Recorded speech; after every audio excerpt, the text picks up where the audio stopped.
Welcome to Narrated Books, where stories come to life, full audiobooks and engaging book summaries. Listen, learn, and explore new worlds through the power of books. The Go-Getter by Peter B. Kyne, Chapter 1. Mr. Alden P. Ricks, known in Pacific Coast wholesale lumber and shipping circles as Cappy Ricks, had more troubles than a hen with ducklings. He remarked as much to Mr. Skinner, president and general manager of Ricks Logging and Lumber Company, the corporate entity which represented Cappy's vast lumber interests, and he fairly barked the information at Captain Matt Peasley, his son-in-law, and also president and manager of the Blue Star Navigation Company, another corporate entity which represented the Ricks interest in the American Mercantile Marine. Mr. Skinner received this information in silence. He was not related to Cappy Ricks. But Matt Peasley sat down, crossed his legs, and matched glares with his mercurial father-in-law. "You have troubles," he jeered, with emphasis on the pronoun. "Have you got a misery in your back? Or is Herbert Hoover the wrong man for Secretary of Commerce?" "Show your sarcasm, young feller," Cappy shrilled. "You know dad-blank well this isn't a question of health or politics. It's the fact that in my old age I find myself totally surrounded by the choicest aggregation of mental duds since Ajax defied the lightning." "Meaning whom?" "You and Skinner." "Why, what have we done?" "You argued me into taking on the management of 25 of those infernal shipping board freighters, and no sooner do we have them allocated to us than a near panic hits the country. Freight rates go to glory, marine engineers go on strike, and every infernal young whelp we send out to take charge of one of our offices in the Orient promptly gets the swelled head and thinks he's divinely ordained to drink up all the synthetic Scotch whiskey manufactured in Japan for the benefit of thirsty Americans. In my old age, you two have forced me into the position of having to fire folks by cable. Why? Because we're breaking into a game that can't be played on the home grounds. A lot of our business is so far away we can't control it." Matt Peasley leveled an accusing finger at Cappy Ricks. "We never argued you into taking over the management of those shipping board boats. We argued me into it. I'm the goat. You have nothing to do with it. You retired 10 years ago.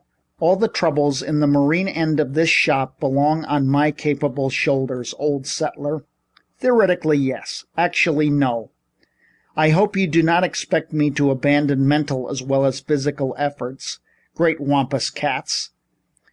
Am I to be denied a sentimental interest in matters where I have a controlling financial interest? I admit you two boys are running my affairs, and ordinarily you run them rather well. But, harum. What's the matter with you, Matt? And you also, Skinner. If Matt makes a mistake, it's your job to remind him of it before the results manifest themselves, is it not? And vice versa. Have you two boobs lost your ability to judge men, or did you ever have such ability?" "You're referring to Henderson of the Shanghai office, I dare say," Mr. Skinner cut in. "I am, Skinner. And I'm here to remind you that if we stick to our own game, which is coastwise shipping, and had left the Trans-Pacific field with its general cargoes to others, we wouldn't have any Shanghai office at this moment, and we would not be pestered with the Hendersons of the world." "He's the best lumber salesman we've ever had," Mr. Skinner defended. "I have every hope that he would send us orders for many a cargo for Asiatic delivery.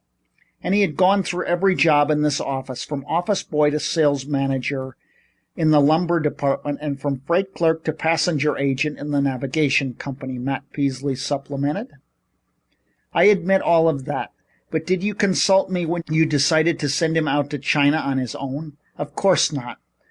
I'm boss of the Blue Star Navigation Company, am I not? The man was in charge of the Shanghai office before you ever opened your mouth to discharge your cargo of free advice. I told you that Henderson wouldn't make good, didn't I? You did. And now I have the opportunity to tell you a little tale you didn't give me the opportunity to tell you before you sent him out. Henderson was a good man, a crackerjack man, when he had better men over him, but I've been 20 years reducing a tendency on the part of that fellow's head to burst his hat band, and now he's gone south with 130,000 taels of our Shanghai bank account. Permit me to remind you, Mr. Ricks, Mr. Skinner cut in oddly, that he was bonded to the extent of $250,000. Not a peep out of you, Skinner, not a peep. Permit me to remind you that I'm the little genius who placed that insurance unknown to you and Matt. And I recall now that I was reminded by you, Matthew, my son, that I had retired 10 years ago, and please would I quit interfering with this internal administration of your office. Well, I must admit your farsightedness in that instance will keep the Shanghai office out of the red ink this year, Matt Peasley replied. However, we face this situation, Cappy. Henderson was drunk and gambled and signed chits to the excess of his salary. He hasn't attended to the business, and he's capped his inefficiency by absconding with our bank account. We couldn't foresee that. When we send a man out to the Orient to be our manager there, we have to trust him all the way or not at all. So there is no use weeping over spilled milk, Cappy. Our job is to select a successor to Henderson and send him out to Shanghai on the next boat. Oh, very well, Matt, Cappy replied magnanimously. I'll not rub it into you. I suppose I'm far from generous bawling you out like this. Perhaps when you're my age and you have had a lot of mental and moral cripples nip you and draw blood as often as they've drawn it on me, you'll be a better judge then. I of men worthy of the weight of responsibility. Skinner, have you gotten a candidate for this job? I regret to say, sir, I have not. All of the men in my department are quite young, too young for the responsibility. What do you mean, young, Cappy Blast? Well, the only man I would consider for the job is Andrews, and he is too young, about 30, I should say. About 30, eh? Strikes me you were almost 28 when I threw $10,000 a year at you in actual cash and a couple of $1 million worth of responsibility. Yes, sir, but then Andrews has never been tested. Skinner, Cappy interrupted with his most awful voice. It's a constant source of amazement to me why I refrain from firing you. You say Andrews has never been tested. Why hasn't he been tested? Why are we maintaining untested material in this shop anyhow, eh? Answer me that. Tut, tut, tut, tut. Not a peep out of you, sir. If you had done your Christian duty, you would have taken a year's vacation when lumber was selling itself in 1919 and 1920. And you would have left Andrews sitting in your desk to see what sort of stuff he's made of. It's a mighty lucky thing I didn't go away for a year, Skinner protested respectfully, because the market broke like that. And if you don't think we have to hustle to sell significant lumber to keep our own ships busy freighting it. Skinner, how dare you contradict me? How old was Matt Peasley when I turned over the Blue Star Navigation Company to him, lock, stock, and barrel? Why, he wasn't 26 years old, Skinner, you're a dodo. The killjoys like you who have straddled the neck of industry and throttled it with absurd theories that a man's back must be bent like an oxbow and his locks snowy white before he can be entrusted with responsibility and a living wage have caused all of our wars and strikes. This is a young man's world, Skinner, and don't you ever forget it. The go-getters of this world are under 30 years of age, Matt, he concluded, turning to his son-in-law. What do you think of Andrews for the Shanghai job? I think he'll do. Why do you think he'll do? Because he ought to do. He's been with us long enough and has acquired sufficient experience to enable him. He has acquired the courage to tackle the job, Matt, Cappy interrupted. That's more important than this dogged experience you and Skinner prat so much about. I know nothing of his courage. I assume he has force and initiative. I know he has a pleasing personality. Well, before you send him out, we ought to know whether or not he has force and initiative. Then, quoth Matt Peasley, rising, I wash my hands of the job of selecting Henderson's successor. You've butted in, so I suggest you name the lucky man. Yes, indeed, Skinner agreed. I'm sure it's quite beyond my poor abilities to uncover Andrews's force and initiative on such short notice. He does possess sufficient force and initiative for his present job, but will he possess force and initiative when he has to make a quick decision 6,000 miles from expert advice and stand or fall by that decision? That's what we want to know, Skinner. I suggest, sir, Mr. Skinner replied with chill politeness, that you conduct the examination. I accept the nomination, Skinner, by the holy pink-toed prophet. The next man we send to that Shanghai office is going to be a go-getter. We've had 3 managers go rotten on us, and that's 3 too many. And without further ado, Cappy swung his aged legs up on the desk and slid down in his swivel chair until he rested on his spine. His head sank on his breast and he closed his eyes. He's framing the examination for Andrews, Matt Peasley whispered as he and Skinner made their exits. End of Chapter 1. Chapter 2. The president emeritus of Rick's Interests was not destined to uninterrupted cognition, however. Within 10 minutes, his private exchange operator called him on the telephone. "What is it?" Cappy yelled into the transmitter. "There is a young man in the general office. His name is Mr. William E. Peck, and he desires to see you personally." Cappy sighed. "Very well," he replied. "Have him shown in." Almost immediately, the office boy ushered Mr. Peck into Cappy's presence. The moment he was fairly inside the door, the visitor halted, came easily and naturally to attention, and bowed respectfully, while the cool glance of his keen blue eyes held steady the autocrat of the Blue Star Navigation Company. "Mr. Ricks, Peck is my name, sir. William E. Peck. Thank you, sir, for accepting to my request for an interview." Cappy looked belligerent. "Sit down, Mr. Peck." Mr. Peck sat down, but as he crossed the chair beside Cappy's desk, the old gentleman noticed that his visitor walked with a slight limp and that his left forearm had been amputated halfway to the elbow. To the observant Cappy, the American Legion button on Mr. Peck's lapel told the story. "Well, Mr. Peck," he queried gently, "what can I do for you?" "I've called for my job," the veteran replied briefly. "By the holy pink-toed prophet," Cappy ejaculated. "You say that like a man who does not expect to be refused." "Quite right, sir. I do not anticipate a refusal." "Why?" Mr. William E. Peck's engaging but somewhat plain-featured rippled into a most compelling smile Cappy Ricks had ever seen. "I am a salesman, Mr. Ricks," he replied. "I know that statement to be true because I have demonstrated over a period of 5 years that I can sell my share of anything that has hockable value. I have always found, however, that before proceeding to sell goods, I had to sell the manufacturer of those goods, something to wit, myself, and I am about to sell myself to you." "Son," said Cappy smilingly, "you win. You sold me already. When did they sell you a membership in the military forces of the United States of America?" "On the morning of April 7th, 1917, sir." "That clinches our sale. I soldiered with the Knights of Columbus at Camp Kearny myself, but when they refused to let me go abroad with my division, my heart was broken.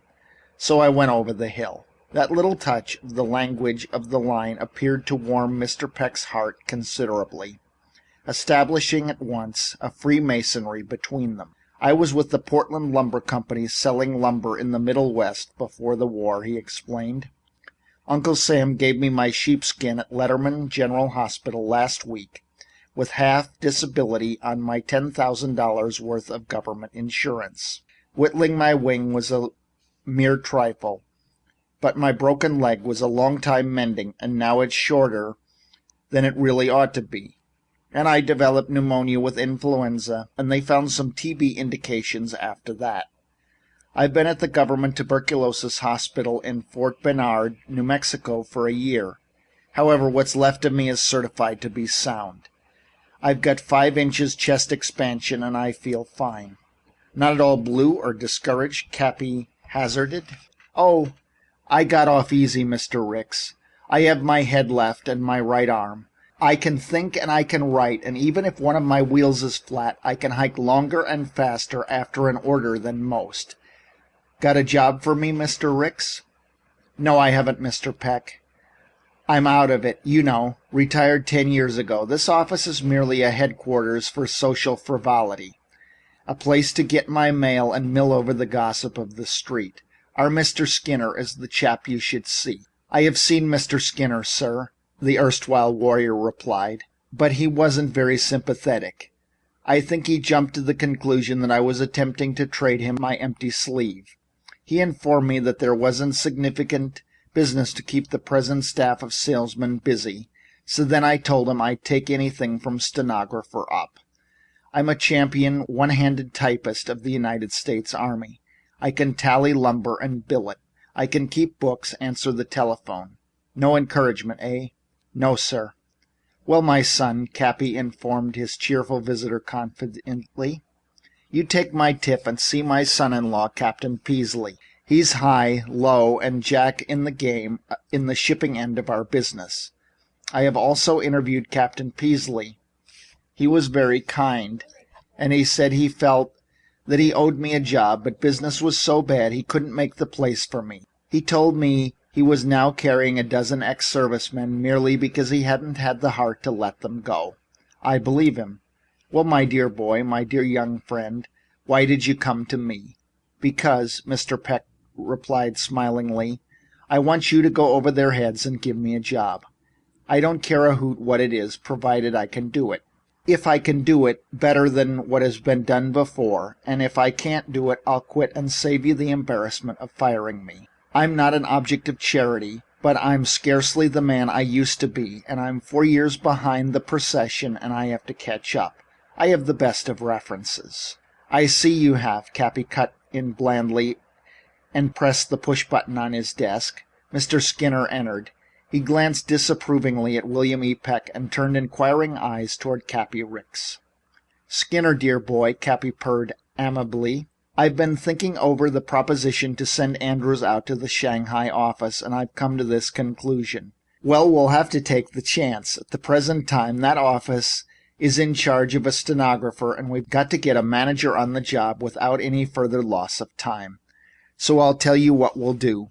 We'll send Andrews out on the next boat, but inform him that his position is temporary. Then if he doesn't make good out there, we can take him back to this office where he's a most valuable man. Meanwhile, you'll oblige me greatly, Skinner, my dear boy, if you would consent to take this young man into your office and give him a good workout, to see the stuff he's made out of. As a favor to me, Skinner, my dear boy, as a favor to me." Mr. Skinner, in the language of the sporting world, was down for the count, and he knew it. Mr. Peck knew it too, and smiled graciously upon the general manager.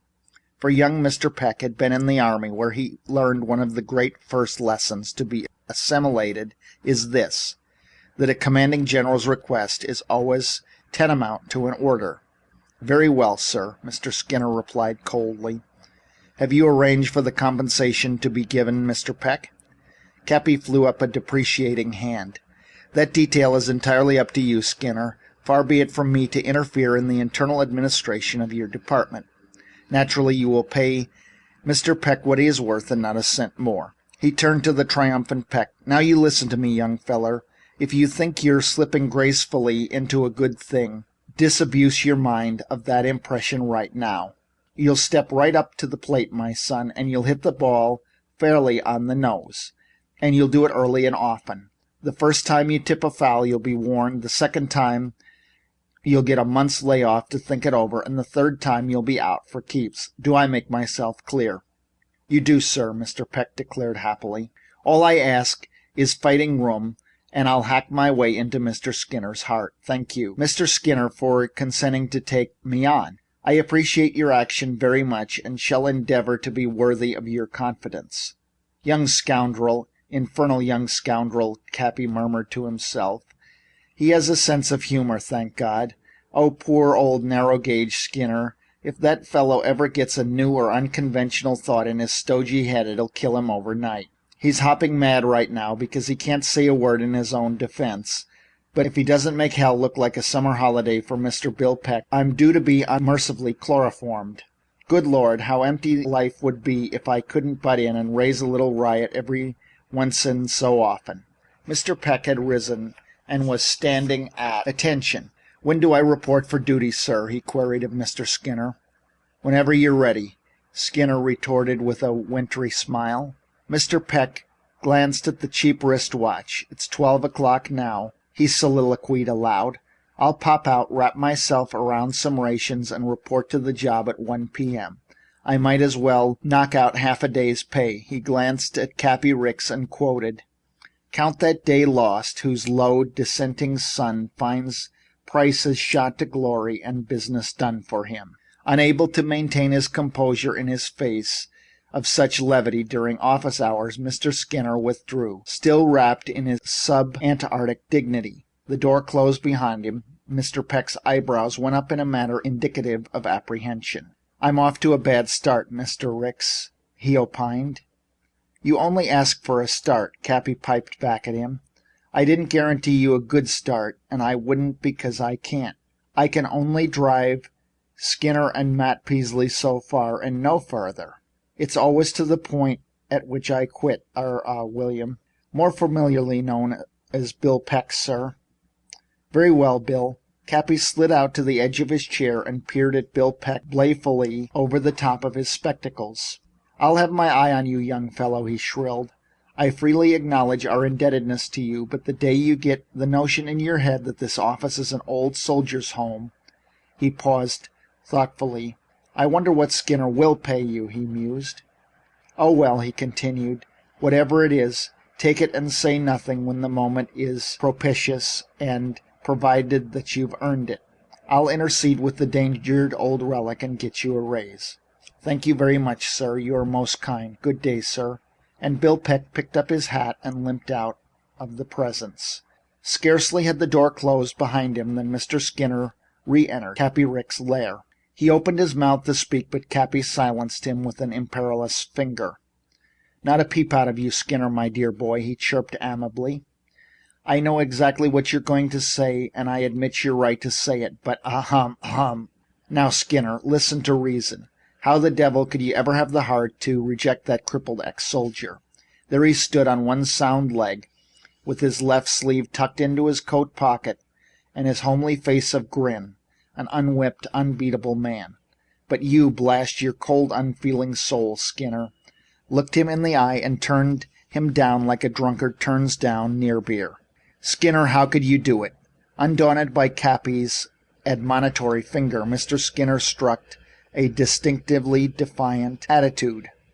"There's no sentiment in business," he replied angrily. "A week ago last Thursday, the local posts of the American Legion commenced their organized drive for jobs for their crippled and unemployed comrades. And within 3 days, you've sawed off 209 such jobs in the various corporations that you control. The gang you shipped up to the mill in Washington has already applied for a charter for a new post to be known as Cappy Ricks Post 534. And you had experienced men discharged to make room for these ex-soldiers."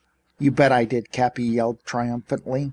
"It's always Old Home Week in every logging camp and every sawmill in the Northwest for IWWs and revolutionary communists. I'm sick of their unauthorized strikes and sabotage. And by the holy pink-toed prophet, Cappy Ricks, post number 534, American Legion, is the only sort of backfire I can think of to put the wobblies on the run. Every office and ship and retail yard could be run by a first sergeant," Skinner complained. "I'm thinking of having reveille and retreat and bugle calls and Saturday morning inspections, I tell you, sir. The Ricks interests have absorbed all the old soldiers possible, and at the present moment those interests are overflowing with glory. What we want are workers, not talkers. These ex-soldiers spend too much time fighting their battles over again." "Well, Comrade Peck is the last one I'll ask you to absorb, Skinner," Cappy promised contritely. "Ever read Kipling's Barrack Room Ballad, Skinner?" "I have no time to read," Mr. Skinner protested. Go uptown this moment and buy a copy and read one ballad entitled Tommy," Cappy barked. "For the good of your immortal soul," he added. "Well, Comrade Peck doesn't make a hit with me, Mr. Ricks. He applied to me for a job and I gave him an answer, and then he went to Captain Matt and was refused. So, just to demonstrate his bad taste, he went over our heads and induced you to pitchfork him into a job. I'll curse the day he was inspired to do that. Skinner, look at me in the eye. Do you know why I ask you to take Bill Peck? I do, because you're too tender-hearted for your own good. You unimaginative dunderhead, gibbering jackdaw. How could I reject a boy who simply would not be rejected?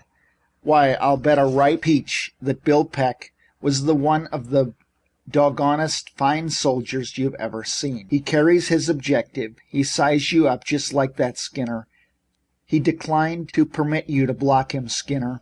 That Peck person has been oppressed by experts. Yes, sir, experts. What kind of job are you going to give him, Skinner, my dear boy? Andrew's job, of course. Oh, yes, I forgot. Skinner, my dear boy, haven't we got 500,000 feet of skunk spruce to saw off on somebody? Skinner nodded, and Cappy continued with all the naive eagerness of one who has just made a marvelous discovery, which he is confident will revolutionize science. Give him that stinking stuff to peddle, Skinner, and if he can dig up a couple dozen carloads of red fir or bull pine in transit, or some short or odd length stock, or some larch ceiling or flooring, or some hemlock random stock, in fact anything the trade doesn't want as a gift, you'll get me, don't you, Skinner? Mr. Skinner smiled his swordfish smile, and if he fails to make good, au revoir, eh? Yes, I suppose so, although I hate to think about it. On the other hand, if he makes good, he's to have Andrew's salary. We must be fair, Skinner. Whatever our faults, we must always be fair. He rose and patted the general manager's lean shoulder. There, Skinner, my boy. Forgive me if I've been a trifle, precipitate, and Skinner, if you put a prohibitive price on that skunk fur, by the holy pink-toed prophet, I'll fire you. Be fair, boy. Be fair. No dirty work, Skinner. Remember, Comrade Peck has half of his left forearm buried in France. End of chapter 2. Chapter 3. At 12:30, as Cappy was hurrying up California Street to luncheon at the Commercial Club, he met Bill Peck limping down the sidewalk. The ex-soldier stopped him and handed him a card. "What do you think of that, sir?" he queried. "Isn't it a neat business card?" Cappy read. Rick's Lumber and Logging Company, Lumber and its Products, 248 California Street, San Francisco, represented by William E. Peck. If you can drive nails in it, we have it. Cappy Ricks ran a speculative thumb over Comrade Peck's business card. It was engraved in copper plates or dies and not made in half an hour. By the 12 Ragged Apostles, this was Cappy's most terrible oath, and he never employed it unless rocked to his very foundations. "Bill, as one bandit to another, come clean. When did you first make up your mind to go to work for us?" "A week ago," Comrade Peck replied blandly. "And what was your grade when Kaiser Bill went AWOL?" I was a buck." "I don't believe you. Didn't anybody ever offer you anything better?" "Frequently. However, if I had accepted, I would have had to resign the nicest job I ever had. There wasn't much money in it, but it was filled with excitement and interesting experiments. I used to disguise myself as a Christmas tree or a boxcar and pick off German sharpshooters. I was known as Peck's bad boy. I was often tempted to quit, but whenever I'd reflect on the number of American lives I was saving daily, a commission was just a scrap of paper to me. If you'd ever started in any other branch of the service, you'd have run John J. Pershing down to Lance Corporal. Bill, listen. Have you ever had any experience selling skunk spruce?" Comrade Peck was plainly puzzled. He shook his head. "What sort of stock is it?" he said. "Humboldt County, California spruce. It's coarse and stringy and wet and heavy and smells just like a skunk directly after using. I'm afraid Skinner's going to start you at the bottom, and skunk spruce is it. Can you drive nails into it, Mr. Ricks?" "Oh, yes." "Does anybody ever buy skunk spruce, sir?" Oh, occasionally one of our bright young men digs up a half-wit who's willing to try anything once. Otherwise, of course, we would not continue to manufacture it. Fortunately, Bill, we have very little of it, but whenever our woods boss runs across a good tree, he hasn't had the heart to leave it standing. And as a result, we always have enough skunk spruce on hand to keep our salesmen humble.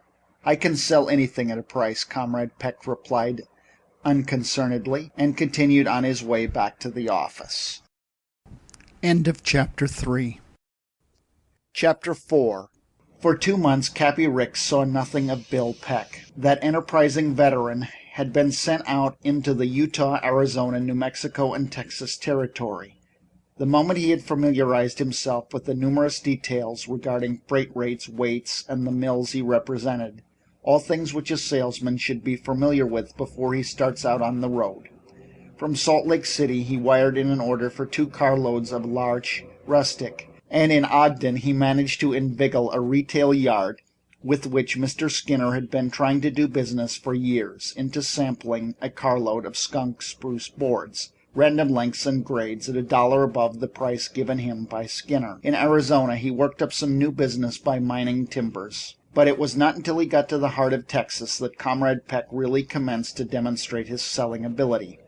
Standard Oil derricks were his specialty, and he shot the orders in so fast that Mr. Skinner was forced to wire him for mercy and instruct him to devote his talent to the disposal of cedar shingles and siding, Douglas fir and redwood.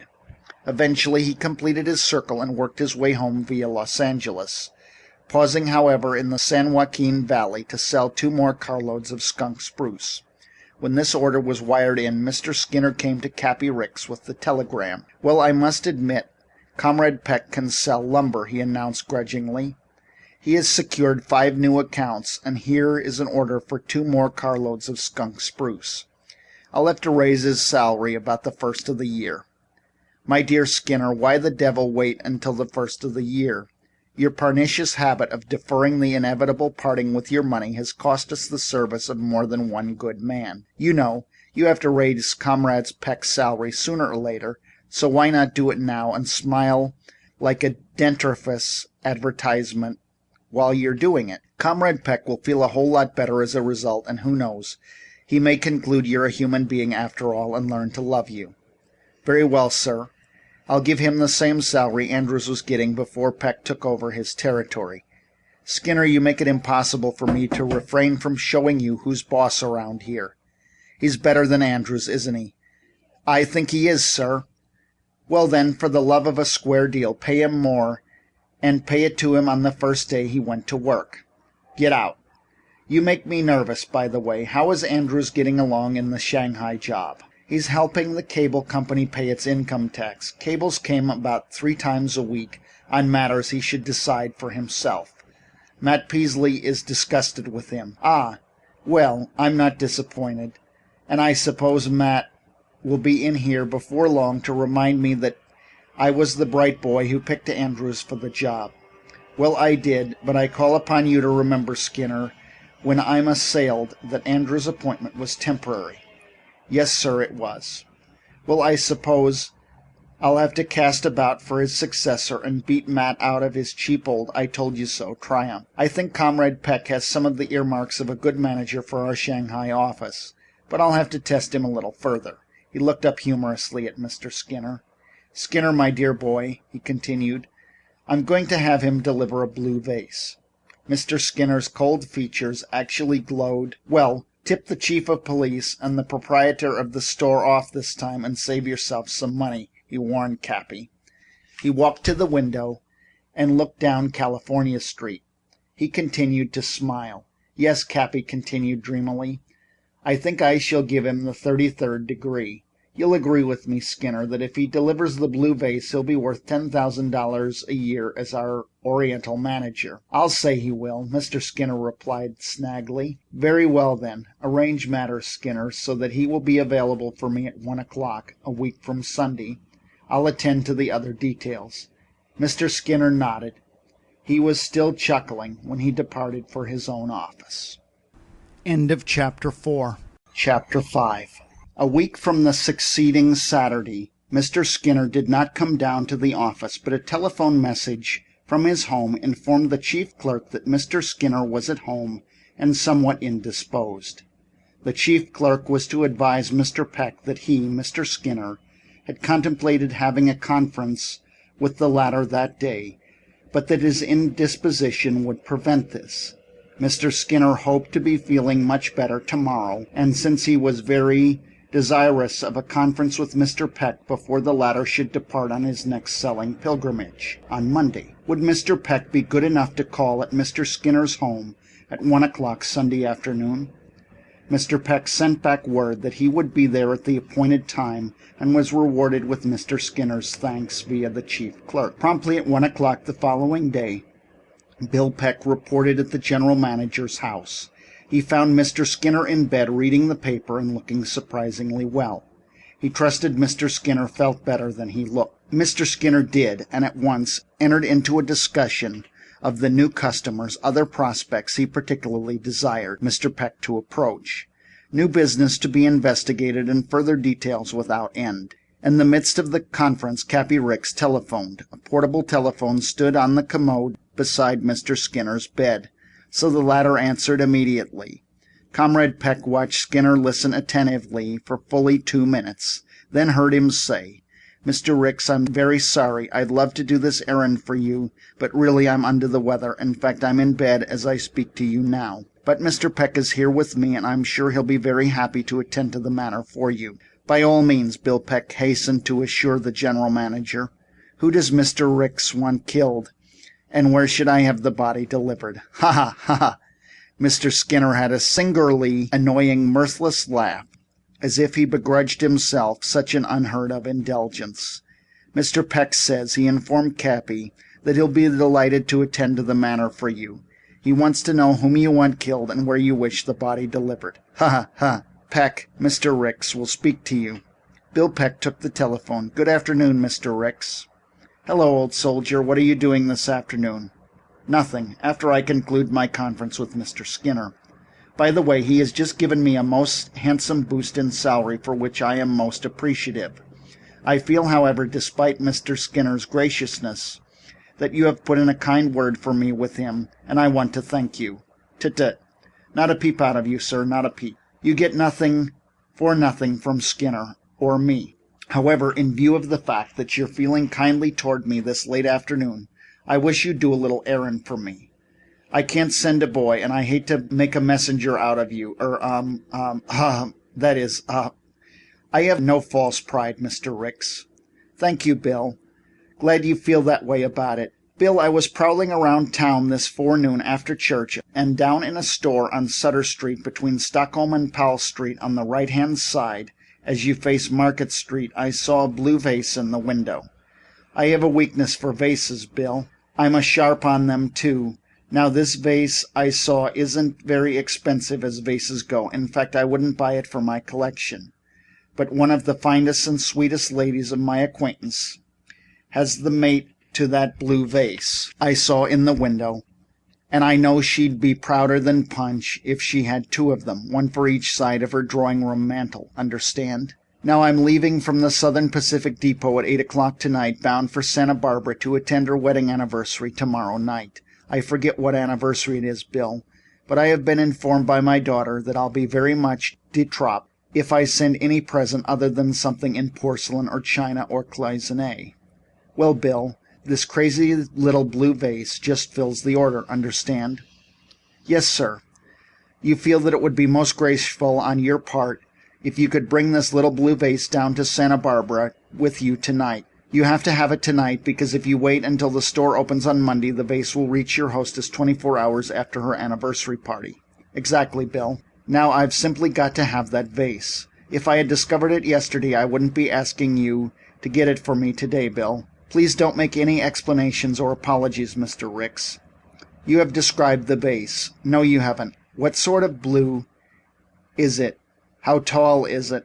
And what is approximately its greatest diameter? Does it sit on a base or does it not? Is it solid blue or is it figured?" "It's a cloisonne vase, Bill. Sort of old Dutch blue or Delft, with some Oriental funny business on it. I couldn't describe it exactly, but it has some birds and flowers on it. It's about a foot tall and 4 inches in diameter, and it sets on a teakwood base." "Very well, sir, you shall have it. And you'll deliver it to me in stateroom A, car 7, aboard the train at 3rd and Townsend Street at 7:35 tonight." "Yes, sir." "Thank you, Bill. The expense will be trifling. Collect it from the cashier in the morning and tell him to charge it to my account." And Cappy hung up. At once Mr. Skinner took up the thread of the interrupted conference, and it was not until 3 o'clock that Bill Peck left his house and proceeded downtown to locate Cappy's blue vase. He proceeded to the block in Sutter Street, between Stockton and Powell Streets, and although he walked patiently up one side of the street and down the other, not a single vase of any description showed in any shop window. Nor could he find a single shop where such a vase as Cappy had described might perchance be displayed for sale. "I think the old boy has erred in his coordinates of the target," Bill Peck concluded, "or else I misunderstood him. I'll telephone his house and ask him to repeat them." He did, but nobody was home except a Swedish maid, and all she knew that Mr. Ricks was out and the hour of his return was unknown. So Mr. Peck went back to Sutter Street and scoured once more every shop window in the block. Then he scouted 2 blocks above Powell and 2 blocks below Stockton. Still the blue vase remained invisible, so he transferred his search to a corresponding area on Bush Street, and when that failed he went painstakingly over 4 blocks of Post Street.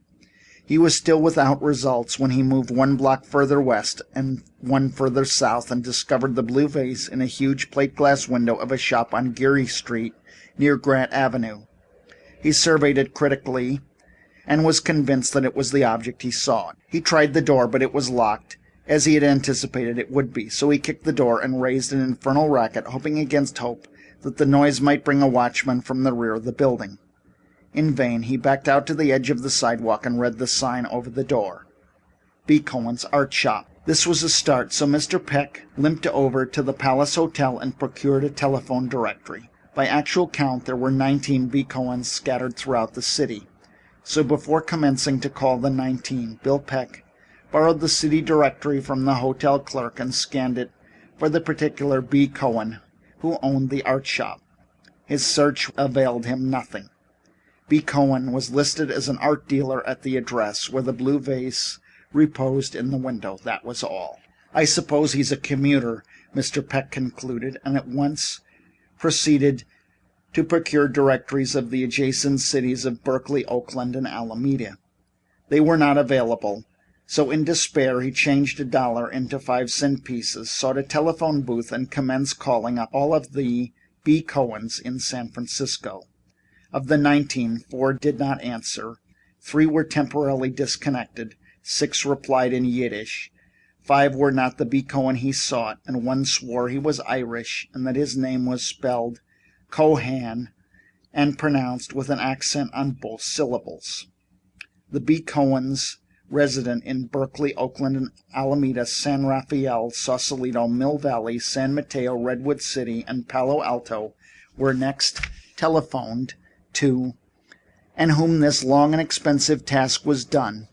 Ex-Private Bill Peck emerged from the telephone booth wringing wet with perspiration and as irritable as a clucking hen. Once outside the hotel, he raised his haggard face to heaven and dumbly queried the Almighty what he might be, saving him from a quick death on the field of honor, only to condemn him to be talked to death by B. Cohens in civil life. It was now 6 o'clock. Suddenly Bill Peck had an inspiration. Was the name spelled Cohen, Cohan, Cone, Cone, or Cone?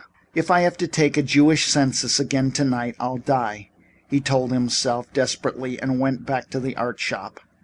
The sign read B. Cohen's Art Shop. "I wish I knew a bootlegger's joint," poor Peck complained.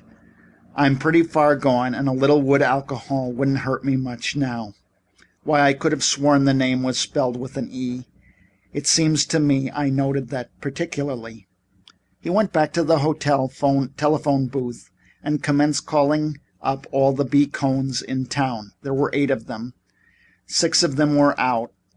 One was maudlin with liquor, and the other was very deaf and shouted unintelligibly. Peace have its barbiturates, no less than war, Mr. Peck sighed. He changed a $20 bill into nickels, dimes, and quarters, returned to the hot, ill-smelling telephone booth, and proceeded to lay down a barrage of telephone calls to the B. Cohns of all towns of any importance contiguous to San Francisco Bay. And he was lucky. On the sixth call he located the particular B. Cohn in San Rafael, only to be informed by Mr. Cohn's cook that Mr. Cohn was dining at the home of Mr. Simons in Mill Valley. There were 3 Mr. Simons in Mill Valley, and Peck called them all before commencing with the right one. Yes, Mr. B. Cohn was there, who wished to speak to him. Mr. Heck? Oh, Mr. Lake? A silence. Then Mr. Cohn says he doesn't know any Mr. Lake and wants to know the nature of your business. He is dining and doesn't like to be disturbed unless the matter is of grave importance. Tell him Mr. Peck wishes to speak with him on the matter of great importance, wailed the ex-private. Mr. Metz? Mr. Ben Metz? No, Peck. P-E-C-K. D-E-C-K? No, P. C. P. Oh, yes, E. E what? C-K. Oh, yes, Mr. Eckstein. Call Cohn to the phone, or I'll go over there on the next boat and kill you, you damned idiot, shrieked Peck. Tell him his store is on fire. That message was evidently delivered, for almost instantly Mr. Cohn was huffing and sputtering into the phone. Is that der fire marshal? He managed to articulate. Listen, Mr. Cohn, your store is not on fire, but I had to say that in order to get you to the telephone.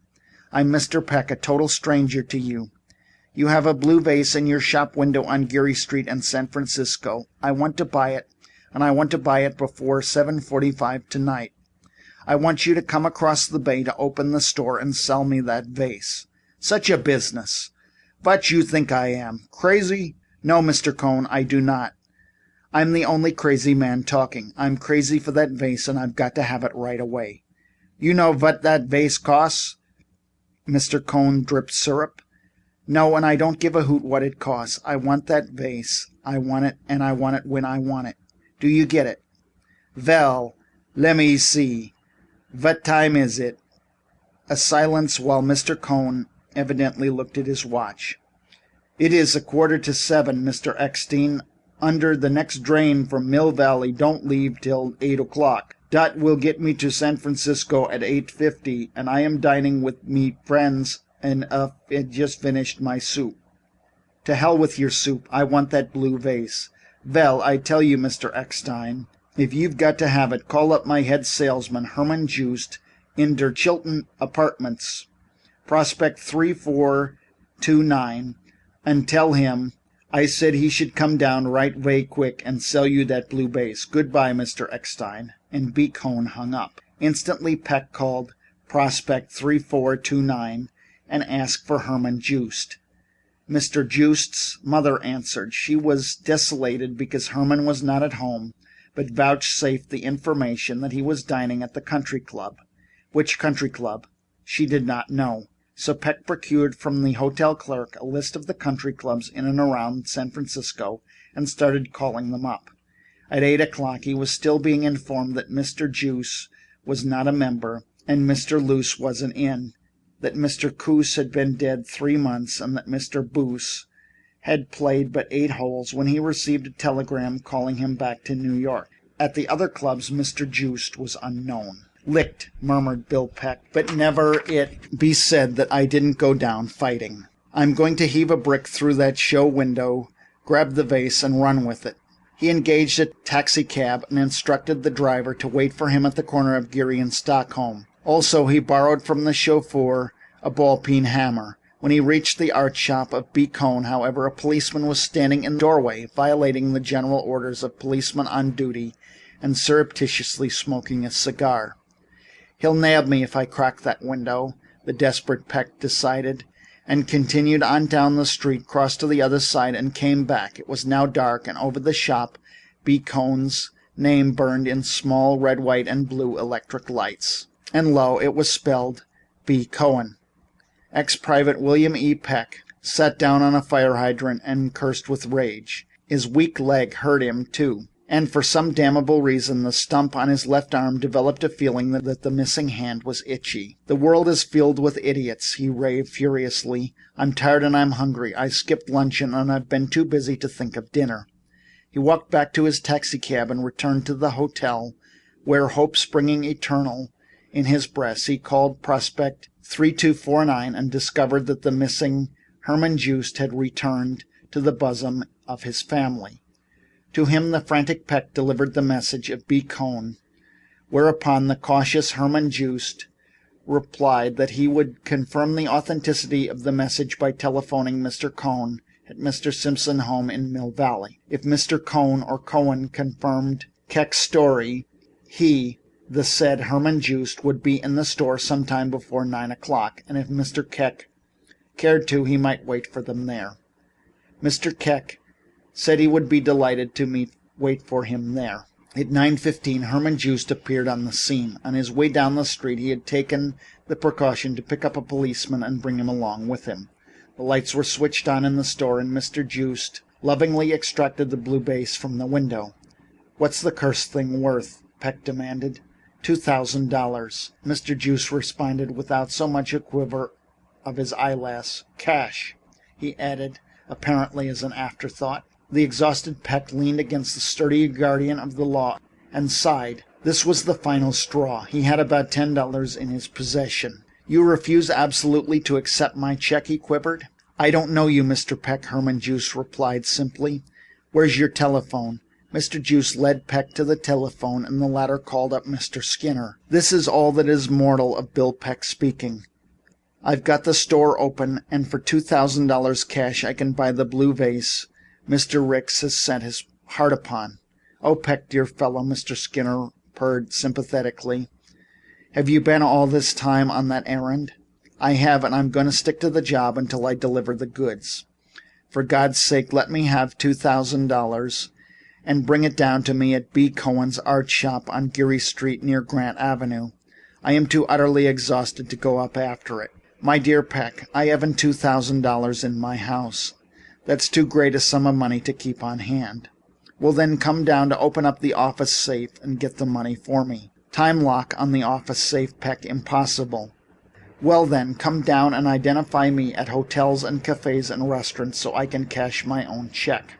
Is your check good, Mr. Peck?" The flood of invective which had been accumulating in Mr. Peck's system all the afternoon now broke its bounds. He screamed at Mr. Skinner a blasphemous invitation to betake himself to the lower regions. "Tomorrow morning," he promised hoarsely, "I'll beat you to death with the stump of my left arm, you miserable, cold-blooded, lazy, stiffless slacker." He called up Cappy Rick's residence next and asked for Captain Matt Peasley, who he knew made his house with his father-in-law. Matt Peasley came to the telephone and listened sympathetically to Peck's tale of woe. "Peck, that's the worst outrage I've ever heard of," he declared. "The idea of setting you on such a task. You take my advice and forget the blue vase." "I can't," Peck panted.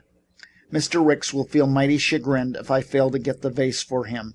I wouldn't disappoint him for my right arm. It's been a dead game sport with me, Captain Peasley, but it's too late to go get the vase to him, Peck. He left the city at 8 o'clock and now it's almost 9:30. I know, but if I can secure legal possession of the vase, I'll get it to him before he leaves the train at Santa Barbara at 6 o'clock tomorrow morning."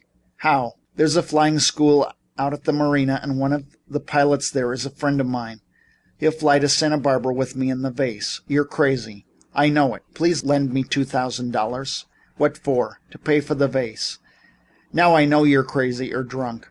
Why, if Cappy Ricks ever forgot himself to the extent of $2,000 for a vase, he'd bleed to death in an hour." "Won't you let me have the $2,000, Captain Peasley?" "I will not, Peck, old son. Go home and to bed and forget about it. Please, I can cash your checks. You're known so much better than I, and it's Sunday night." "And it's a fine way to keep the holy Sabbath day," Matt Peasley retorted and hung up. "Well," Herman Joost queried, "do we stay here all night?" Bill Peck bowed his head. "Look here," he demanded suddenly, "do you know a good diamond when you see it?" "I do," Herman Joost replied. "Well, you wait here while I go to my hotel and get one." "Sure." Bill Peck limped painfully away. 40 minutes later, he returned with a platinum ring set with diamonds and sapphires. "What are they worth?" he demanded. Herman Joost looked over the ring and lovingly appraised it conservatively at $2,500. "Take it as security for payment of my check," Peck pleaded. "Give me a receipt for it. After my check has gone through clearing, I'll come back and get the ring."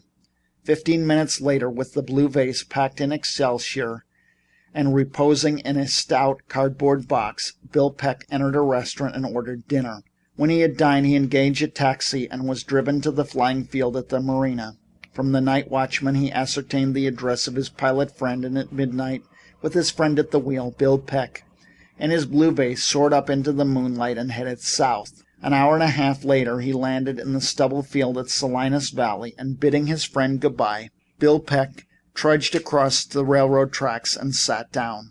When the train bearing Cappy Ricks came roaring down the valley, Peck twisted a Sunday paper with which he had provided himself into an improvised torch which he lighted. Standing between the rails, he swung the flaming paper frantically. The train slid to a halt. A brakeman opened the vestibule door, and Bill Peck stepped warily aboard. "What do you mean by flagging this train?" the brakeman demanded angrily as he signaled the engineer to proceed. "Got a ticket?" "No, but I've got the money to pay my way, and I flagged this train because I wanted to change my method of travel.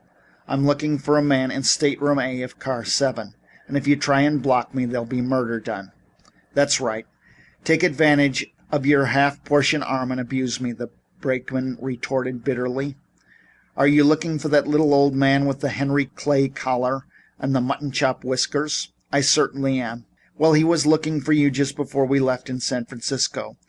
He asked me if I had seen a one-armed man with a box under his good arm." "I'll lead you to him." The prolonged ringing of Cappy's stateroom door brought the old gentleman to the entrance in his nightshirt.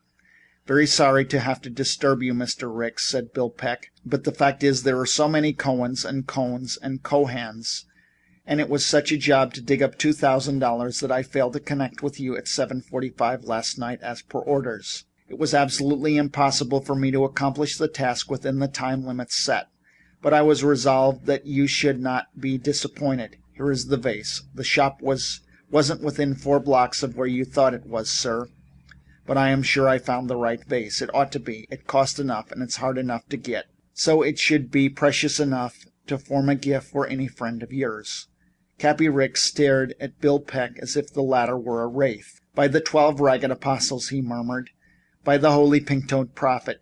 We changed the sign on you, and we stacked the Cohens on you, and we set a policeman to guard the shop to keep you from breaking the window, and we made you dig up $2,000 on Sunday night in a town where you are practically unknown, and while you missed the train at 8 o'clock, you overtake it at 2 o'clock in the morning and deliver the blue vase. Come in and rest your poor old leg, Bill. Brakeman, I am much obliged to you." Bill Peck entered and slumped wearily down on the settee. "So it was a plant," he cracked, and his voice trembled with rage. "Well, sir, you're an old man, and you've been good to me, so I do not begrudge you your little joke. But, Mr. Ricks, I can't stand things like I used to. My leg hurts, and my stump hurts, and my heart hurts." He paused, choking, and the tears of impotent rage filled his eyes. "You shouldn't treat me that way, sir," he complained presently. "I've been trained not to question orders, even when they seem utterly foolish to me, and I've been trained to obey them on time if possible, but if impossible, to obey them anyhow. I've been taught loyalty to my chief, and I'm sorry my chief found it necessary to make a buffoon of me. I haven't had a very good time these past 3 years, and you can pass your skunk spruce and larch rustic and short odd-length stock to some other slacker like Skinner, and you'd better arrange to replace Skinner because he's young enough to take a beating. But I'm going to give it to him, and it'll be at a hospital job, sir." Cappy Ricks ruffled Bill Peck's aching head with a paternal hand. "Bill, old boy, it was cruel, damnably cruel, but I had a big job for you, and I wanted to find out a lot of things about you before I entrusted you with that job. So I arranged to give you the degree of the blue vase, which is the supreme test of a go-getter. You thought you carried into this stateroom a $2,000 vase, but between ourselves, you really carried in was a $10,000 job as our Shanghai manager. What? Every time I have to pick out a permanent holder of a job worth $10,000 or more, I give the candidate the degree of the blue vase," Cappy explained. "I've had 2 men out of a field of 15 deliver the vase, Bill." Bill Peck had forgotten his rage, but the tears of his recent fury still glistened in his bold blue eyes. "Thank you, sir. I forgive you, and I'll make good in Shanghai." "I know you will, Bill. Now tell me, son, weren't you tempted to quit when you discovered the almost insuperable obstacles I'd placed in your way?" "Yes, sir, I was. I wanted to commit suicide before I'd finished telephoning all of the COHENS in the world. And when I started on the COHNS, well, it was this way, sir. I just couldn't quit because I would have been disloyal to a man I once knew." "Who was he?" Cappy demanded, and there was awe in his voice. "He was my brigadier, and he had a brigade motto, 'It shall be done.' When the division commander called him up and told him to move forward with his brigade and occupy certain territory, our brigadier would say, 'Very well, sir, it shall be done.' If any officer in his brigade showed signs of flunking his job because it appeared impossible, the brigadier would just look at him once, and then that officer would remember the motto and go about his job or die trying. In the army, sir, the esprit de corps doesn't bubble up from the bottom, it filters down from the top. An organization is what its commanding officer is, neither better nor worse. In my company, when the top sergeant handed out a week of kitchen police to a buck, that buck was out of luck if he couldn't muster a grin and say, 'All right, sergeant, it shall be done.' The brigadier sent for me once and ordered me to go out and get a certain German sniper. I'd been pretty lucky. Some days I'd get enough for a mess, and he'd heard of me. He opened a map and said to me, 'Here's about where he holes up. Go and get him, Private Peck.' Well, Mr. Ricks, I snapped into it and gave him a rifle salute and said, 'Sir, it shall be done.' I'll never forget the look that man gave. He came down to the field hospital to see me after I'd walked into one of those Austrian 88s. I knew my left wing was a total loss, and I suspected my left leg was about to leave me, and I was downhearted and wanted to die. He came and bucked me up. He said, 'Well, Private Peck, you're not half dead. In civil life, you're going to be worth half a dozen live ones, aren't you?' But I was pretty far gone, and I told him I didn't believe it. So he gave me a hard look and said, 'Private Peck, we'll do the utmost to recover,' and as a starter, he will smile. Of course, putting it down in the form of the order, I had to give him my usual reply, so I grinned and said, 'Sir, it shall be done.' He was quite a man, sir, and his brigade had a soul. His soul. I see, Bill. And his soul goes marching on. Who was he, Bill?" Bill Peck named his idol. By the 12 Ragged Apostles, there was awe in Cappy Rick's voice. There was reverence in his faded old eyes. "Son," he continued gently, 25 years ago, your brigadier was a candidate for an important job in my employ, and I gave him the degree of the blue vase. He couldn't get the vase legitimately, so he threw a cobblestone through the window, grabbed the vase, and ran a mile and a half before the police captured him. Cost me a lot of money to square the case and keep it quiet. But he was too good, Bill, and I couldn't stand in his way, so I let him go forward to his destiny. But tell me, Bill, how did you get the $2,000 to pay for the vase?" "Once," said ex-Private Peck thoughtfully, "the brigadier and I were first at a dugout entrance. It was a headquarters dugout, and they wouldn't surrender, so I bombed them, and when we went down, I found a finger with a ring on it, and the brigadier said that if I didn't take the ring, somebody else would. I left that ring as security for my check." "But how could you have the courage to let me in for a $2,000 vase? Didn't you realize the price was absurd and I might repudiate the transaction?" "Certainly not. You are responsible for the acts of your servant. You are a true blue sport and would never repudiate any action. You told me what to do, but you did not insult my intelligence by telling me how to do it. When my late brigadier sent me after the German sniper, he did not take into consideration the probability that the sniper might get me. He told me to get the sniper. It was my business to see to it that I accomplished my mission and carried my objective, which, of course, I could not have done if I had permitted the German to get me." "I see, Bill. Well, Give that blue vase to the porter in the morning. I paid 15 cents for it in a 5, 10, and 15-cent store. Meanwhile, hop into that upper berth and help yourself to a well-earned rest. But aren't you going to a wedding anniversary at Santa Barbara, Mr. Ricks? No, I'm not. Bill, I discovered a long time ago that it's a good idea for me to get out of town and play golf as often as I can. Besides which, prudence dictates that I remain away from the office for a week after the seeker of the blue vase fails to deliver the goods. And, by the way, Bill, what sort of game do you play? Oh, forgive me, Bill. I forgot about your left arm. Say, look here, sir, Bill Peck retorted. I'm big enough and ugly enough to play one-handed golf, but have you ever tried it? No, sir, Bill Peck replied seriously, but it shall be done. End of chapter 5. End of The Go-Getter.